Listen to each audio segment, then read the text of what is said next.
Bismillahirrahmanirrahim. Alhamdulillahi rabbil alamin. Wa bihi nasta'in ala umur dunya waddin. Nastaghfiruhu wa nastahdihi wa natubu ilaihi wa natawakkalu alaihi.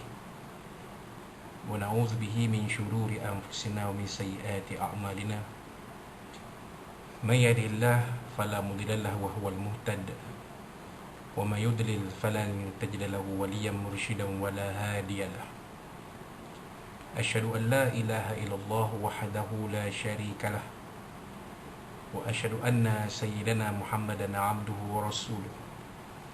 Allahumma salli wa sallim wa barik ala hadha nabiyil karim. Sayyidina wa habibina wa syafi'ina wa zuhrina wa maulana Muhammadin Mustafa wa ala alihi wa sahbihi wa man da'a bida'watihi wa tamassaka bi sunnatihi wa jahada fi sabilillahi ila yaumiddin. Rabbi shrah li sadri wa yassir li amri wahlul 'uqdatam min lisani yafqahu qawli. Subhanaka la ilma lana illa ma 'allamtana innaka antal alimul hakim. Wala hawla wala quwwata illa billahil azim. Allahumma aftah alaina hikmataka wanshur alaina min khazaini rahmatika ya arhamar rahimin. Allahumma arinal haqqa haqqan warzuqna ittiba'ah wa arinal batila batilan warzuqna ijtinabah. Qala Allah subhanahu wa ta'ala fi kitabil aziz. A'udzu billahi minasy syaithanir rajim. Allahu la ilaha illa huwal hayyul qayyum. La ta'khudhuhu sinatun wa la nawm. Lahu ma fis samawati wa ma fil ardh. Man dhal ladzi yashfa'u 'indahu illa bi'idhnihi. Ya'lamu ma baina aydihim wa ma khalfahum wa la yuhituna bi syai'in min 'ilmihi illa bima syaa. Wasi'a kursiyyuhus samawati wal ardh wa la ya'uduhu hifdhuhuma wa huwal 'aliyyul 'azim. Shadaqallahul 'azim. Wa qala nabiyuna sayyidina Muhammad sallallahu alaihi wasallam, tafakkaru fi khalqillah wa la tatafakkaru fillah. Atau kama qala sadaqa Rasulullah sallallahu alaihi wasallam. Tuan-tuan, puan-puan, muslimin dan muslimat yang dirahmati Allah sekalian rahimakumullah. Assalamualaikum warahmatullahi wabarakatuh. Amma ba', alhamdulillah, summa alhamdulillah. Pada malam ini 16 pada malam ini malam 17 Zulkaidah 1441 Hijriah bersamaan 8 Julai 2020.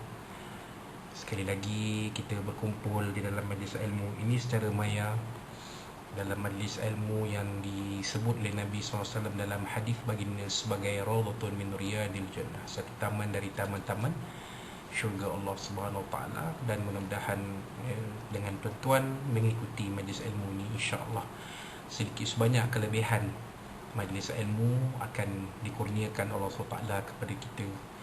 Ya, kita akan sama-sama menerima rahmat barakah yang diturunkan Allah SWT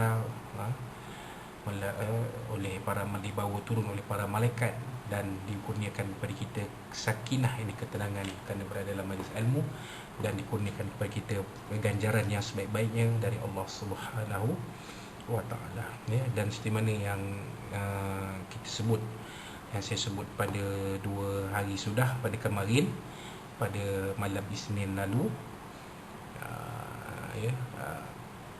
pada malam Selasa yang lalu, maafkan saya, 2 malam sudah, ya, kuliah pada malam ini juga akan mengupas isi kandungan kitab Syarah Matan Al-Barahin, dan yang ini memang ikut jadual dia, mengikut jadual yang disusun.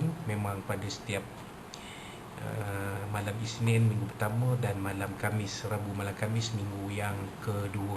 Jadi malam ini malam Khamis yang kedua, hari Rabu malam Khamis yang kedua dalam bulan Julai ini. Maka malam ini sekali lagi kita bertemu dalam pengajian kitab matan syarah matan Al-Barahin yang dikarang, disusun oleh pengarang asal kitab asal matan Al-Barahin, iaitu Al-Imam Muhammad As-Sanusi rahimahullah ta'ala. Bermakna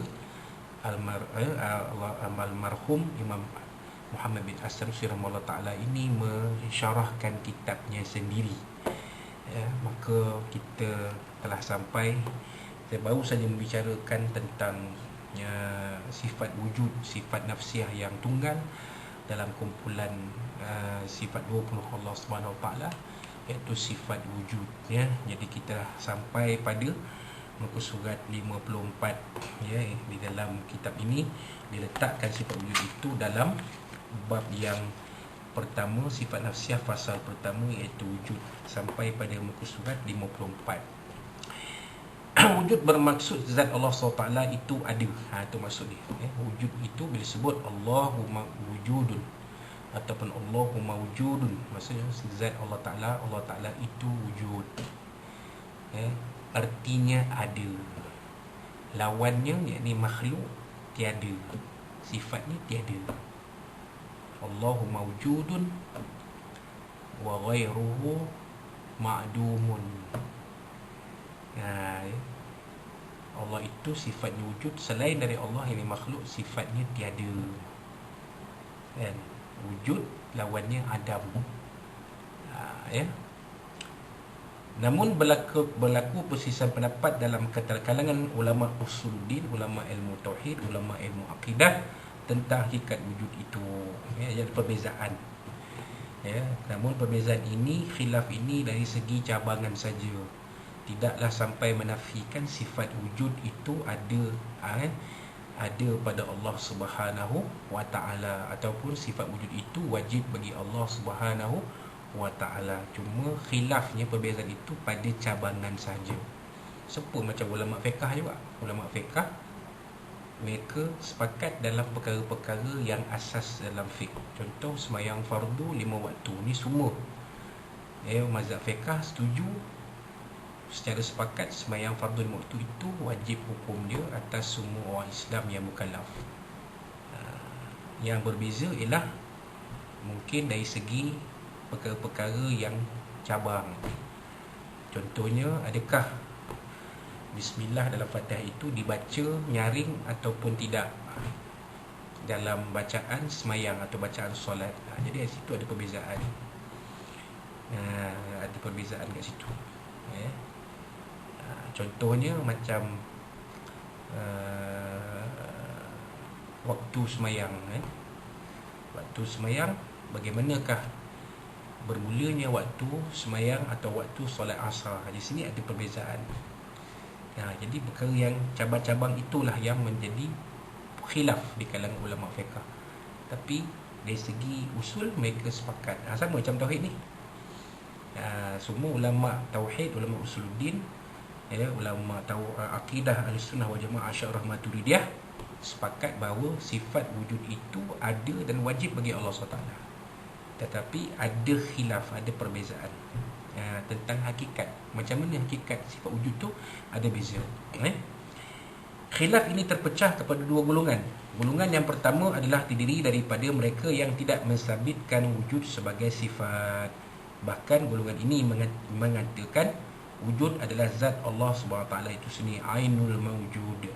Pandangan ini dinisbahkan kepada Imam Abu Hasan Al-Asy'ari rahimahullah ta'ala.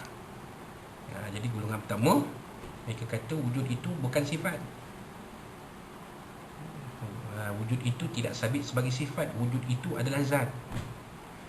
Zat Allah Ta'ala itu wujud. Sifat wujud itu adalah zat Allah SWT. Dan ini dipegang oleh dinisbah kepada Imam Abu Hasan Al-Asy'ari rahimahullah ta'ala. Kita tengok bagaimanakah penjelasan perkara ini. Bagi memudahkan kita memahami tentang ainul mawjud sebagaimana yang difahami oleh Imam Abu Hasan Al-Asy'ari, maka dinyatakan satu contoh mudah. Bangunan KLCC adalah bangunan berkembar yang terkenal di Malaysia. Ia adalah sebuah bangunan yang tersergam sejak sekian lama dan kewujudannya disebut-sebut oleh rakyat Malaysia. Namun sebelum bangunan ini ada, rakyat Malaysia tidak pernah kenal atau menyebut tentangnya.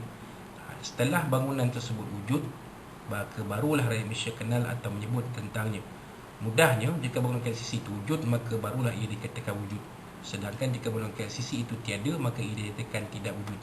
Berdasarkan kenyataan di atas, kita simpulkan bahawa wujud bangunan KLCC itulah yang dikatakan ainul mawjud, kerana wujud itu dikaitkan dengan ada atau tiadanya sesuatu itu. Ini maksud dia, tuan-tuan. Yang mana Allah Ta'ala itu bila wujud, maka sifatnya itu wujud. Kerana Allah Ta'ala itu memang wujud, maka sifat dia wujud.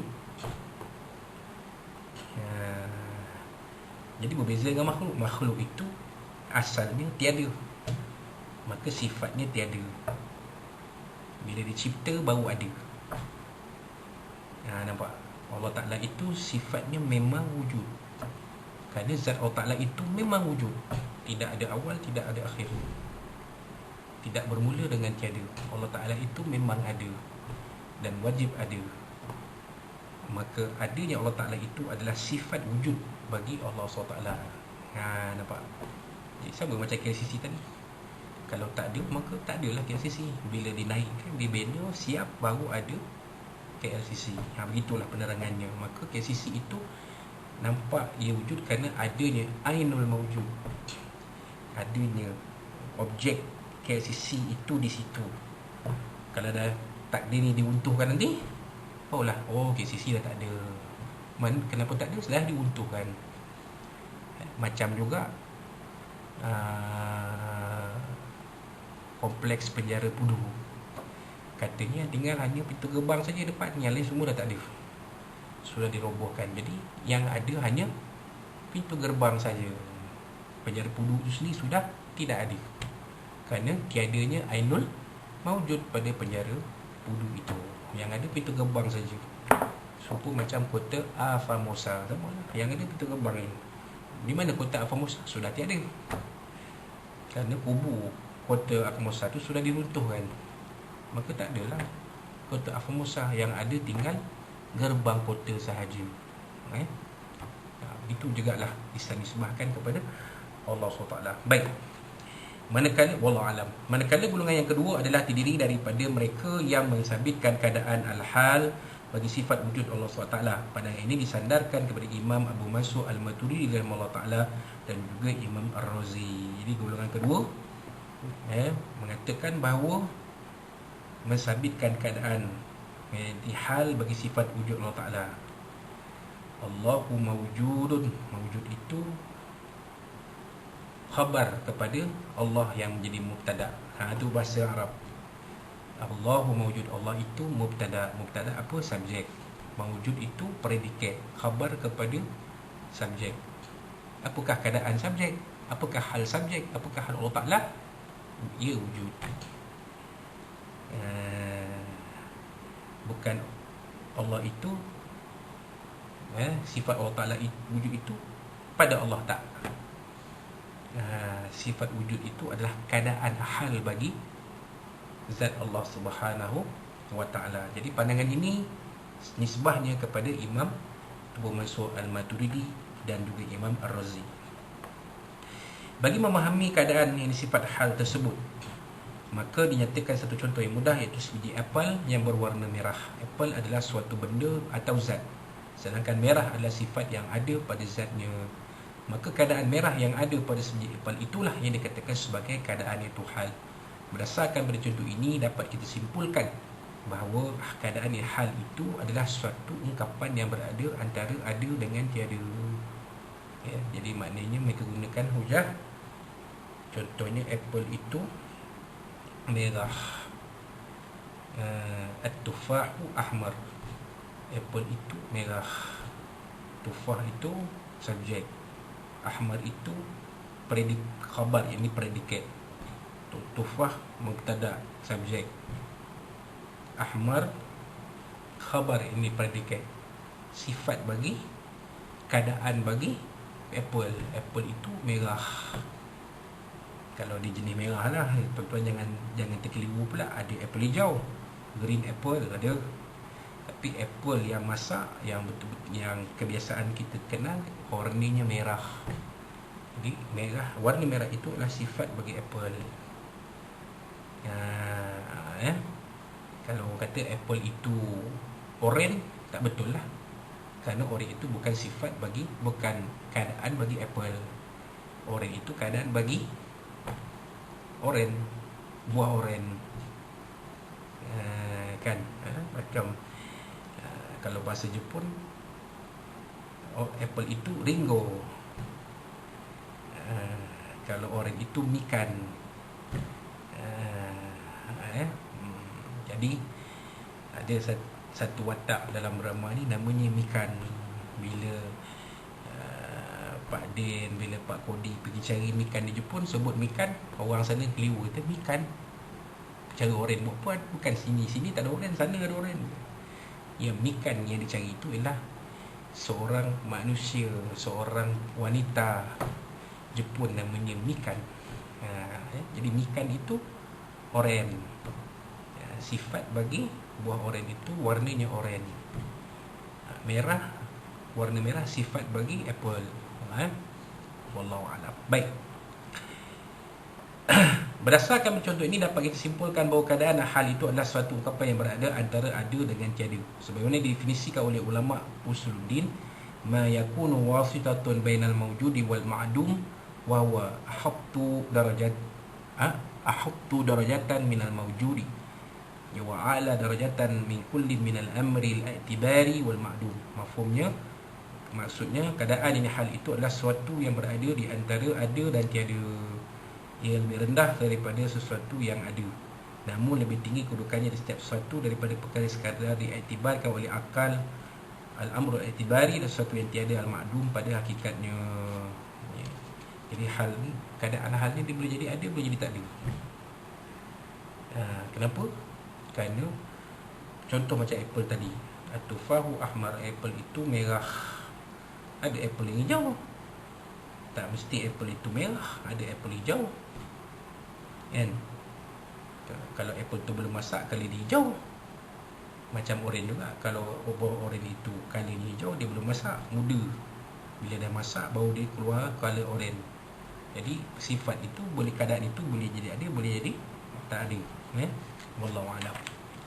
Dalam kalangan ulama usuluddin ada juga yang mengekalkan zahir perkataan Imam Abu Hasan Al-Asy'ari tanpa ditakwilkan. Mereka beranggapan bersifat wujud menurut Imam Abu Hasan Al-Asy'ari adalah satu sifat pada hakikatnya, namun bukan pada zahirnya. Hal ini adalah kerana secara lafaz di setiap yang ada itu, al-wujud itu boleh dikatakan sebagai sesuatu yang mawjud. Maka sesuatu yang mawjud itu sah dikatakan sebagai sifat, sebagaimana sah dikatakan Allah SWT itu maha mengetahui, al-alim, kerana terdapat persamaan antara keduanya, al-mawjudul alim, dari sudut kata sifat, al-wasfu. Itu dia. Dia ada ulama usuluddin yang menerima pendapat Abu Hasan Asy'ari ini. Mereka mengatakan seperti mana yang kita baca tadilah. Yang dikatakan Allah itu wujud, sifat Allah itu ada pada Allah. Itu adalah pada hakikat, tapi bukan pada zahir. Sebab itulah Allah Ta'ala kita tak boleh lihat. Adakah Allah Ta'ala itu tidak wujud? Kerana kita tak melihat Allah Ta'ala, zat Allah Ta'ala kita tak boleh tengok. Adakah Allah Ta'ala itu tidak wujud? Tidak. Sebenarnya Allah Ta'ala itu wujud. Pada hakikatnya Allah Ta'ala itu wujud. Walaupun zahirnya kita lihat tak semua kita tak pernah melihat zat Allah SWT. Tapi Allah Ta'ala, kita ada keyakinan bahawa Allah Ta'ala itu sifatnya wujud. Wajib ia ada sifat wujud. Apa dalilnya? Kata ulama-ulama ilmu tauhid zaman-zaman yang silam, apa bukti Allah Ta'ala itu sifatnya wujud? Adanya alam ini sebagai makhluk yang diciptakan Allah SWT. Kalau Allah Ta'ala itu tidak wujud, maka tak adalah alam ni. Begitulah kira-kiranya. Wallahu alam. Hal ini berdasarkan pada keterangan Imam Al-Baijuri, wa qad ikhtalafa al-ulama'u fi fahmil muradi min ibaratil Asy'ari. Sebenarnya ulama telah berbeza pandangan dalam memahami maksud daripada ungkapan Imam Al-Asy'ari. Fa ba'dhum abqaha 'ala zahiriha wa 'ala yakunu fi 'addil wujudi sifatan tasamuhu li'annahu yaqa'u sifatan fi mujarradil lafzi ka an yaqulu Allahu mawjud. Maka sebahagian daripada mereka telah mengekalkan ungkapan tersebut secara zahirnya. Berdasarkan lafaz zahir yang dikekalkan ini, dalam menghitung wujud itu sebagai sifat adalah lebih kurang para ulama dalam masalah ini tasamuh. Kerana sesungguhnya wujud itu dihitung sebagai satu sifat hanya berdasarkan penggunaan lafaz yang zahir tersebut. Seperti seorang berkata Allah Ta'ala itu mawjud. Jadi macam yang kita huraikan tadi lah. Maknanya sebenarnya hakikat Allah Ta'ala itu hakikatnya wujud, walaupun zahirnya kelihatan tidak wujud.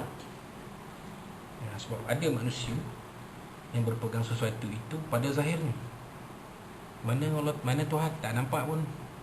Tuhan sifat dia mesti nampak. Sebab tu mereka beriman kepada berhala. Mereka sembah berhala. Mereka tak sembah Tuhan. Mereka tak sembah Allah. Mereka menolak untuk menyembah Allah. Kenapa? Mana Allah Ta'ala? Mana Tuhan yang kamu kata Allah tu tak nampak pun? Tuhan kami nampak depan mata kami. Nampak? Kerana mereka ni berpegang dengan zahir. Sedangkan hakikat zahir, hakikatnya Tuhan itu sebenarnya wujud. Tuhan itu memang wujud dan Tuhan itu wajib wujud. Kenapa? Kerana kita ada sebagai makhluk yang dicipta Allah SWT. Mana boleh kita kata Allah Ta'ala itu tak wujud? Yang nampak di situ. Jadi ulama-ulama sebagai ulama usul ini, mereka bertasamuh, berlebih kurang, tidak menekankan sangat soal zahir. Yang penting hakikat tu difahami. Wallahu a'lam. Manakala sebagai lain pula mentarjihkan, ini lebih cenderung dengan mentakwilkan ungkapan Imam Asy'ari tersebut dan menyatakan bahawa khilaf yang berlaku adalah khilaf dari segi lafaz semata-mata, namun maknanya tetap sama.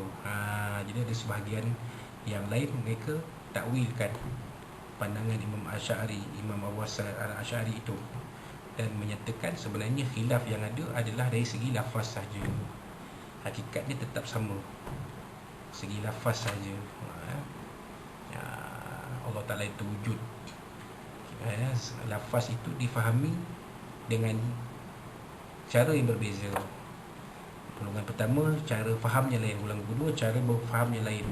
Tapi hala tujuannya sama, iaitu meyakini adanya Allah SWT, meyakini wujudnya Allah SWT, meyakini wajibnya ada Allah SWT sebagai Tuhan yang Maha Esa. Mereka cuma berbeza dari segi pandangan. Hakikat wujud Allah Ta'ala itu ada beza. Satu bahagian mengakui bahawa hakikat Allah Ta'ala itu memang Allah Ta'ala itu sifatnya wujud, dan wujud itu adalah Allah SWT. Satu kelompok lagi mengatakan wujud itu adalah hal bagi Allah Ta'ala. Bukannya wujud itu adalah Allah Ta'ala. Wujud itu adalah hal bagi Allah SWT. Bagaimana keadaan Allah SWT? Dia wujud, walaupun zahirnya tak nampak. Wallahu a'lam. Imam Al-Baijuri menyebut hal ini. Warajjaha ba'duhum anna al-khilafa lafziyyun. Sebahagian daripada mereka telah mentarjihkan bahawa semua lafaz yang berlaku adalah khilaf yang berbentuk lafaz semata-mata. Fahamala kalam al-Asy'ari. Maka mereka menanggungkan, ada mentakwilkan perkataan Imam Asy'ari. Apa dia tuan-tuan? Ala anna al-wujuda laisa zaidan fil kharij fala yunafi annahu hal. Bahawa semuanya wujud itu bukan satu sifat tambahan yang kata zat yang dapat dilihat, maka tidak menafikan bahawa semuanya wujud itu adalah keadaan. Jadi mereka mentakwilkan kata Imam Asy'ari itu bahawa wujud itu bukan satu sifat zat Allah Ta'ala yang boleh lihat. Memang Allah Ta'ala itu tak boleh dilihat oleh makhluk-makhluknya, kerana sifatnya yang berbeza dengan sifat makhluk. Tetapi wujud itu adalah hal keadaan Allah Subhanahu wa taala. Allahu mawjud. Wujud itu macam kita cerita tadi lah. Wujud, Allahu mawjudun. Wujud itu adalah hal keadaan bagi Allah SWT, khabar bagi Allah SWT. Wallahu alam. Namun sebagian ahli tahqiq, al-muhaqqiqun yang lain pula seperti Imam Sa'aduddin At-Taftazani dan yang bersependapat dengan beliau memahamkan kenyataan itu bukan satu sifat tambahan. Ini kata zat ni seperti bagaimana perkara ini diiktibarkan oleh akal semata-mata, al-amru al-i'tibari, bukan suatu keadaan. Jadi sebagai ahli tahqiq dalam ulama usuluddin yang disebut di sini Imam Sa'aduddin At-Taftazani dan yang lain yang sama pendapat dengan beliau, mereka faham wujud itu adalah perkara yang diiktibarkan oleh akal semata-mata. Maknanya perkara yang logik pada akal semata-mata, tetapi bukan keadaan, bukan hal bagi Allah SWT. Sebab kalau Allah Ta'ala itu wujud, mesti tunjuk di mana. Mesti Allah tu wujud. Wujud mana Allah Ta'ala? Sila tunjukkan zat Allah Ta'ala. Kalau betul-betul wujud, tak boleh tunjuk. Sebenarnya akal kita berfikir bahawa Allah Ta'ala itu wujud, walaupun kita tak dapat melihat zat Allah Ta'ala. Sebab itulah pada awal tadi hadis saya dikatakan saya mendapat tahu ini adalah hadis. Wallahu alam. Tafakkaru fi khalqillah wala tatafakkaru fillah. Berfikirlah kamu tentang kejadian Allah dan jangan berfikir tentang zat Allah. Nampak? Ini satu bukti. Kalau kita berfikir tentang Allah Ta'ala, maka rosaklah kita.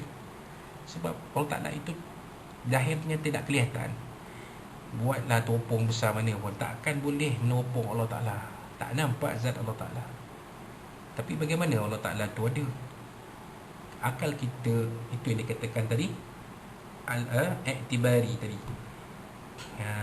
al-amrul i'tibari.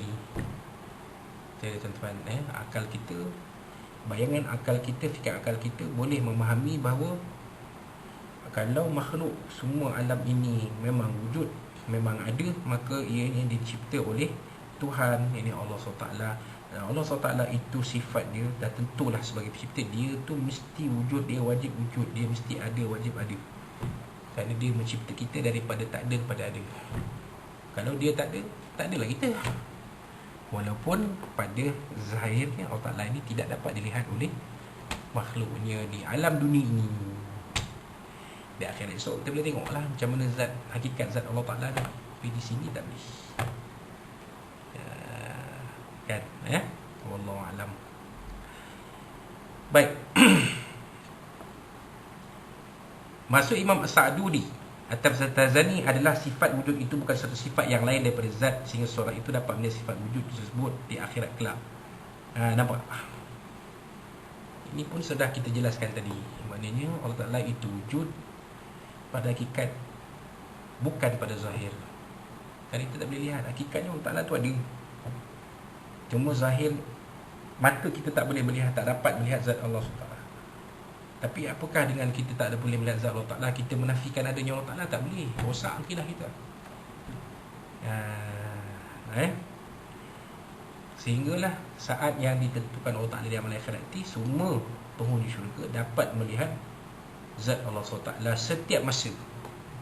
Waktu itu Allah Ta'ala bukakan hijab pandangan kita sebagai makhluk boleh melihat Allah Ta'ala itu dalam zatnya yang sebenar. Bagaimana rupanya, tuan-tuan jangan imagine lah. Jangan bayangkan, bahaya tuan. Boleh rosak akidah itu. Sebab kita dah percaya Allah Ta'ala itu bersamaan dengan makhluk.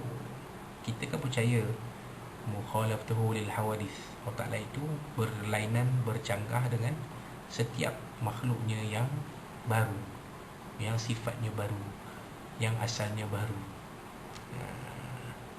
Tapi kalau kita dah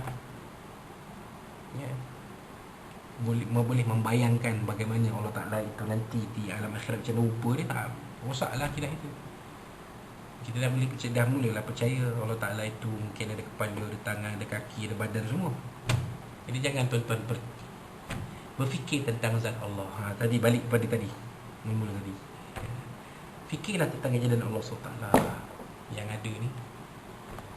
Inilah semua bukti bahawa adanya Allah Subhanahu Wa Taala. Wallahu a'lam. Baik. Hal ini sama dengan mereka yang mensifatkan wujud itu semua satu keadaan ini, hal yang dapat dilihat jika dibukakan hijab semata, sebagaimana perkara yang diiktibarkan oleh akal semata-mata. Berdasarkan keadaan di atas, berdasarkan pada kenyataan di atas, kita mendapati kerumitan dalam memahami sifat wujud. Namun perbahasan ini bukan dari sudut adakah Allah Ta'ala itu wujud atau sebaliknya, kerana mempertikaikan kewujudan Allah Ta'ala itu adalah kufur. Nampak bahaya. Kata penyusun kitab ni, siapa yang mempertikaikan kewujudan Allah Ta'ala, Allah Ta'ala tak nampak pun. Jadi mana Allah Ta'ala tu? Tak ada kot. Jadi boleh jadi jatuh sampai kufur. Bahkan perbincangan ni hanya berkisar tentang adakah wujud itu sifat atau bukan. Itu dia. Perbincangan yang dua golongan tadi berkisar adakah wujud itu sifat bagi Allah ataupun tidak, ataupun bukan sifat bagi Allah Ta'ala. Itu saja perbezaan. Kita huraikan tadi satu persatu, mengikut kefahaman kita lah, tuan-tuan dan puan-puan sekalian. Kerana ilmu akidah ni dia perlu kepada pemikiran akal yang waras. Betul lah, dalam ilmu akidah perlu kepada ilmu logik, ilmu mantik. Siapa yang menafikan ilmu mantik perlu untuk memahami ilmu akidah, maka peninglah dia. Dia dah lari daripada jalan yang dibawa oleh Al-Quran, oleh Al-Quran Al-Karim dan juga sunnah Rasulullah SAW. Sebab dalam Quran disebut banyak, afala taqilun, afala tatafakkarun. Apakah kamu tak berfikir, apakah kamu tak berakal? Allah Ta'ala suruh kita guna akal untuk berfikir, nak mempercayai adanya Allah, ketuhanan Allah tu perlu kepada pemikiran. Baik tu kalau tengok di universiti, fakulti Jabatan Akidah dan Falsafah. Jabatan Akidah dan Pemikiran dan Falsafah lebih kurang sama kan. Islamic thought kan, Islamic Usuluddin and thought, Islamic theology and thought. Teologi Islam, ilmu akidah dan pemikiran, dia sekali. Sebab kita nak menarik manusia untuk pertuhankan Allah, menyembah Allah SWT sebagai Tuhan. Bagaimana cara kita nak mengajak manusia-manusia yang tak beriman ni? Kita tak pakai Quran, dia orang tak terima Quran. Nak pakai hadis, dia orang tak terima hadis, dia orang bukan Islam. Maka kita gunakan akal, so mereka boleh fikir. Dan dengan kaedah ini banyaklah, alhamdulillah, banyaklah orang bukan Islam yang tertarik memahami Islam dan akhirnya memeluk agama Islam. Perbincangan ini telah dibahaskan dengan panjang lebar oleh ulama usul dalam kitab-kitab mereka. Walau bagaimanapun kedua-dua pendapat di atas tidak bertentangan tentang wujud itu menunjukkan pada sifat zat Allah SWT, bukan kepada satu makna yang lain. Jadi perbezaan pendapat ini tidak merosakkan usul akidah, iaitu Allah Ta'ala itu wujud. Itu Allah Ta'ala itu ada, wajib ada sebagai Tuhan, sebagai pencipta, sebagai khaliq. Allah Ta'ala itu wajib ada. Jadi ini semua sepakat. Yang tak sepakatnya ialah memahami hakikat wujud itu. Ada beza macam kita sebut tadi. Wallahu a'lam. Jadi kita berhenti di situ lah. Muka surat 60 insya-Allah pada kuliah kita akan datang. Itu pada, saya lihat kalender tadi, pada 2 Ogos 2020, hari Ahad, malam Isnin, minggu pertama. Kita akan sambung dari muka surat 60 ini, iaitu dalil bagi sifat wujud Allah SWT. Dalil, apakah dalil sifat wujud Allah SWT, dan juga apa yang menjadi peringatan tentang dari penyusun kitab ni tentang sifat wujud itu. InsyaAllah kita akan sambung sampailah kepada kesimpulan. Apakah kesimpulan penyusun kitab ni tentang sifat wujud Allah Subhanahu Wa Ta'ala. Kita akan bincangkan ketiga-tiga topik ini untuk kita memudahkan perbincangan tentang sifat wujud Allah SWT, bermula muka surat 60 insyaAllah pada 2 Ogos 2020. Jadi insyaAllah mudah-mudahan apa yang kita kongsikan dalam kuliah ini ada manfaatnya untuk kita bersama, boleh kita jadikan panduan, boleh kita jadikan maafkan saya, boleh jadikan panduan kehidupan kita, bagi kita dalam mati berkata Allah SWT, bagi kehidupan kita bersama si suami anak kita akan bagi dunia sampai akhirat. Dan kalau ada apa-apa sampai yang boleh kita rasa bahasa, tolong menjadi semua Muhammad dan Allah SWT dan Nabi SAW dan dari tuan-tuan dan puan-puan sekalian. Sekali lagi saya hampir terlupa, saya mohon maaf, 2 Ogos itu jatuh pada cuti hari Aidil Adha. Jadi kita pergi kepada Rabu minggu yang kedua dalam bulan Ogos. InsyaAllah, kalau tak salah saya pada 12 Ogos 2020 kita akan sambung perbincangan bab sifat wujud ini, bahagian yang ketiga yang akhir, surat pemula surat 60, InsyaAllah. Wallahu Rasulullah barakallahu fikum. Qul zatafal azimini walakum. Pada tuan-tuan dan perempuan yang belum langgan channel Muhammad Azmi 10 lagi untuk mengikuti kuliah-kuliah kita, silalah langgan, silalah subscribe dan tekan bunyi loceng. Selanjutnya tekan bunyi loceng, insyaAllah. Dan sekiranya tuan-tuan ingin memberikan sumbangan atau infak pada kuliah-kuliah maya kita ini, insyaAllah boleh. Di hujung kuliah nanti akan kita berikan nombor akaun bank kita untuk tuan-tuan menyampaikan sumbangan seikhlas tuan-tuan dan puan-puan sekalian, insyaAllah. Wallahu Rasulullah barakallahu fikum. Qul la zatafal azimini walakum. Dan kita akhiri kuliah kita, tangguh kuliah kita dengan tasbih al-kafarah satu asr.